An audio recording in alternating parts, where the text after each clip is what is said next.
new 3.1.1 features. So we have several features that we've added. Let's start with the hoops.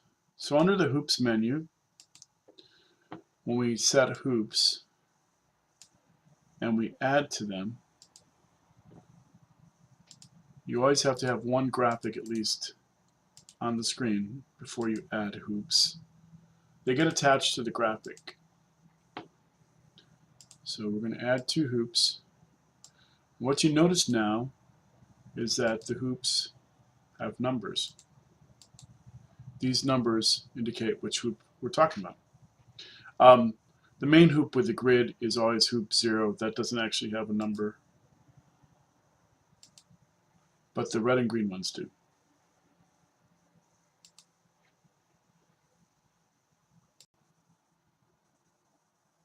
Okay, I've drawn some graphics on the screen, and I have our 3 hoops. We got hoop 0, hoop 1, hoop 2. Hoop 0 is the grid. It doesn't have a number on it. And we're going to basically assign different things to these hoops. I wanted to show you what the new centering feature does. So we're going, notice how all these hoops are offset, and this is actually probably wider than a lot of hoops or a lot of machines out there.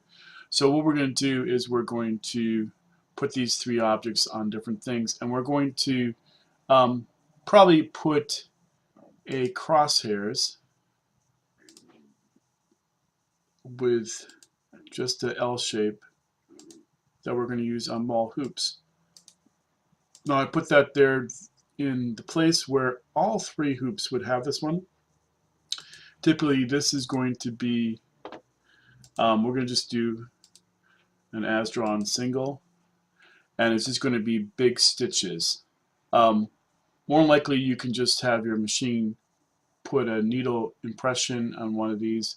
You could use a piece of tape or something to mark this. You don't necessarily have to stitch it out. We're going to put that indicator, which is our registration mark for the 3 hoops. We're going to activate it on all 3 hoops by clicking the boxes that we actually want that object to show.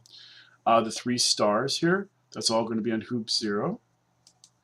And then these individual stars, we're going to actually turn them off on hoop 1.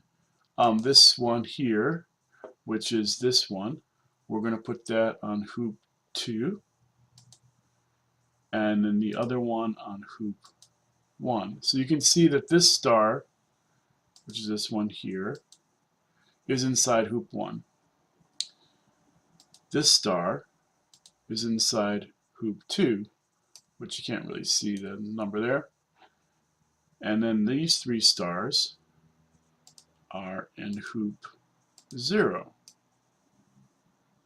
Now, hoop 0 is the actual grid. So you can see that basically each of them have their own hoop, and each of them have their own registration mark.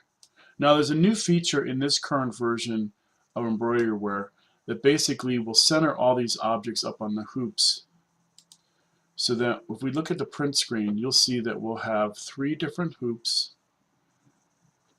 and each of them will be centered about the screen, or about the hoop. So this is hoop 1, the stars are centered. Hoop 2, the stars are centered. And hoop 3, the stars are centered. They all happen to be blue, so they're all going to stitch together. So you would probably want to make this registration mark its own color, so that when we do stitch it out, that it will be a separate color stop. So you can just kind of skip the registration mark.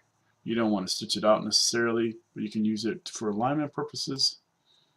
You have it registration mark there in that hoop, there in that one, and there in the second hoop, third hoop. So notice how they're all centered.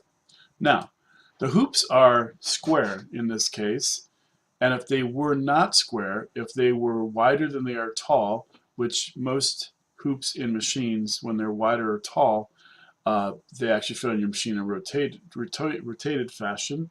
So if we were to go back to the hoop menu and actually change the hoops to be wider than tall, we might have to move a bit, move some stuff. We're going to make this, let's say, this one wider. We'll make it 140. Now this one's wider.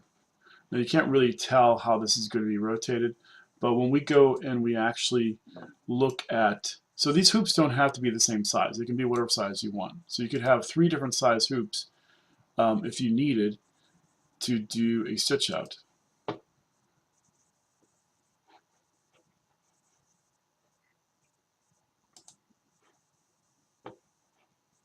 Alright, so you'll notice now that hoop,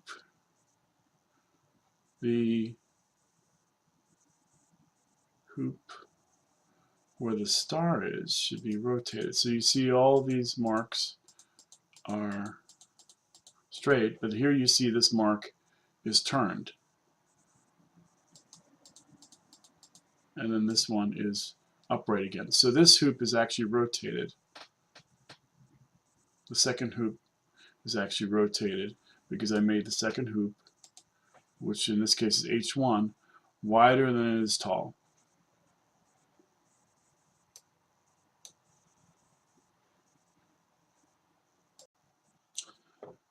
Now all hoops will do this automatic rotation when you output your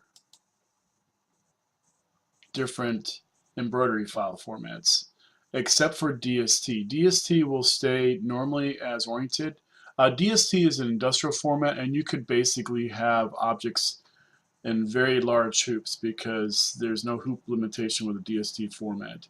So if you wanted things relative to each other in space and you didn't want them to move or rotate, the DST format would keep them as is.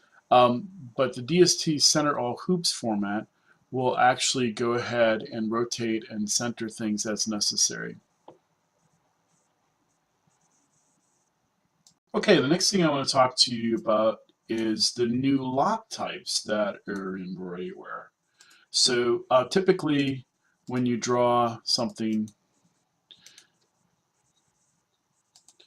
and you're finished with it, if you just let this draw out, this is a single stitch, and it ended up, it would unravel at the end. So then what we have, and most of you already know about these, we have locks for the start and the end. So if I were to turn the locks on at the end, you would see that there would be a little stitch here that was just added. So when I turn it on here, you can see there's a little stitch here. Now what that little stitch is it's back and forth twice. So it goes back and forth. So it basically stitches 4 times, 4 extra stitches, and that's sufficient to lock the end. And you can put them on the front and at the end. But now we have a new feature in Embroideryware 3.1.1 called lock type, where you can specify different lock types. A lot of times when you have a very delicate type thing, you see this lock stitch sort of as a bulky thing at the end, and sometimes you don't want that. So if you say at point twice, this lock point now is going to be very tiny. You can see that it's very tiny here. And it's essentially putting just a very small stitch at the end. You won't basically see that, the hope is, and you can set that at point twice to either thrice or twice. So you can see when it's thrice, it goes there. It actually goes in a little bit. It's still the same size, but twice it goes back and forth and back, and thrice it goes back and forth and back again. So that makes a very unnoticeable lock. In addition, we have one type that's called last 3 once or last 3 thrice. And that basically does what you would do typically on a sewing machine, where you would sew back over your stitches. In this case, it sews back over the last 3 stitches. Depending on the stitch size, it will sew those sizes, and that's good for the end of a seam or something. If you're doing something inside a hoop where you actually just want a seam, this is a good choice. The thing I'm going to talk to you about is the new satin features that we've added. So if you have a satin, and we're just going to have a little fun with this, we're going to go ahead and create a satin.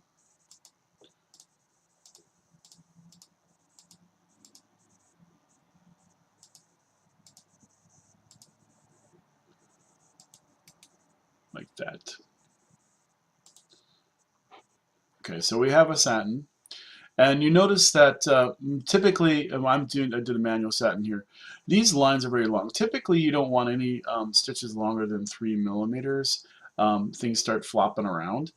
So you're going to want to potentially add stitches to this satin. Now that we can do this a number of ways.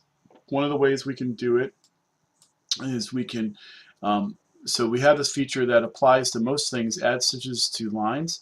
If lines are too long, you can turn this on to true, and it's going to end up adding stitches based on the thread length in the normal mode. So you notice that we've added stitches. Anything that's shorter than 30, it will add stitches to. We can also change this to a fill pattern. So if you go ahead and select a fill pattern, you would be able to use a fill pattern. You can also do a fill pattern with a guide curve and a fill pattern or with number of embosses. That's not a fill pattern, but you can add embosses. So when you have embosses set up, you could actually go ahead and take another curve, any kind of curve you want.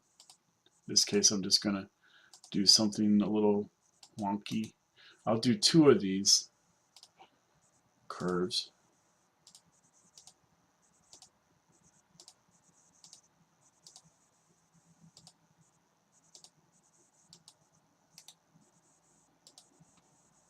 And I'm going to add these to the satin using the emboss tool. So I'm going to press the emboss tool. It's going to say choose the curve to add the emboss to. Click on the curve, and then you click on the emboss.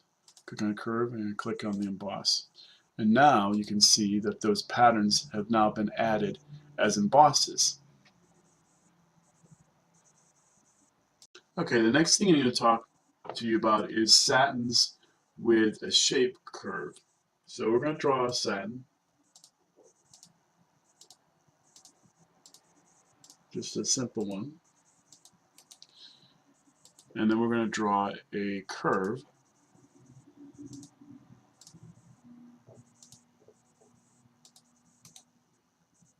on the side where the satin starts. It's important because basically how the shape curve works is it measures points from this particular satin line, it projects out to the satin line, and that determines where the fill pattern will start. So if we add a fill pattern to the satin, and we set the satin to the add stitches lines on to true, we change this to from normal to fill pattern with guide curve.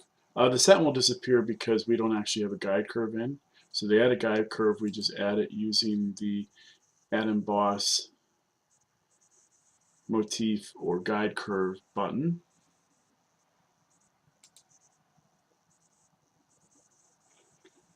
You can also use the add fill shape curve, I think.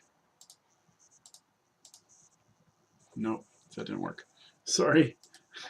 I gotta probably get these menus more organized. Okay, so we're gonna add an emboss pattern. You can see now that there's the pattern follows the guide curve. So you can see as we change the guide curve, it will change where the pattern falls in the object or the satin. So you can see that here, the satin has the pattern that sort of roughly matches the pattern here. So why is this important? So typically when you do just a fill curve, a fill pattern, it will start on this edge and go across the object, which is perfectly fine for this. But if this object had a edge pattern in it, then basically things would not do what you want. So in this case, let's say we do an edge pattern of 1. I'm sorry, not so big, 2.2. And we're going to give it an edge pattern of some type. We're going to do pattern scale, and we're going to choose a pattern.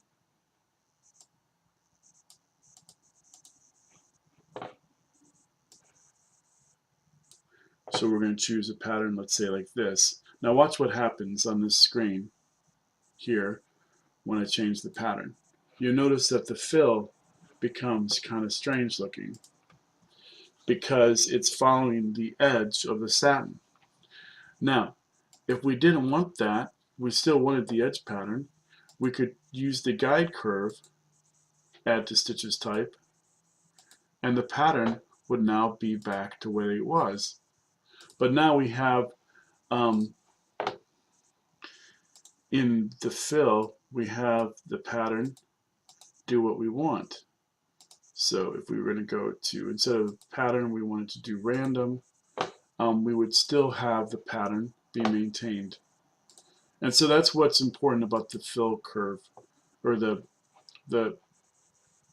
satin with the guide curve on the add to stitches type. The next thing I want to talk to you about is a few new features that I've added that I found to be useful for myself because I have to do some new things and I need some precision. So in the case of, let's say, this circle, if I wanted to scale it precisely in X but not Y, for example, I would just simply go to here where it's a scale by amount below, X and Y, about origin or center. And this first one is X, so let's say I wanted to keep the X the same, but I wanted to make it twice the height. All I do is put that 2 for scaling about Y and 1 for scaling about X, select the menu option, and then I just click this, and you can see that this has now been scaled 2 times in the Y, and it stays the same in the X, which basically makes this an oval, but it would work for a lot of other things, like let's say you had chose some lettering, for example, not lettering, but if you did your own letter, for example, and you wanted to make it taller, let's say, but not wider, you could just do that with this and end up choosing the scale about, and then basically A would now be stretched. Now you could stretch them using this tool too, but let's say you were doing a whole alphabet and you wanted to do them all the same. That would allow you to do them all the same. Another new feature that I have added, which can be useful, is let's say you have a line or any kind of graphic, doesn't need to be a line, and you want to basically put in, let's say, equally spaced points along this line.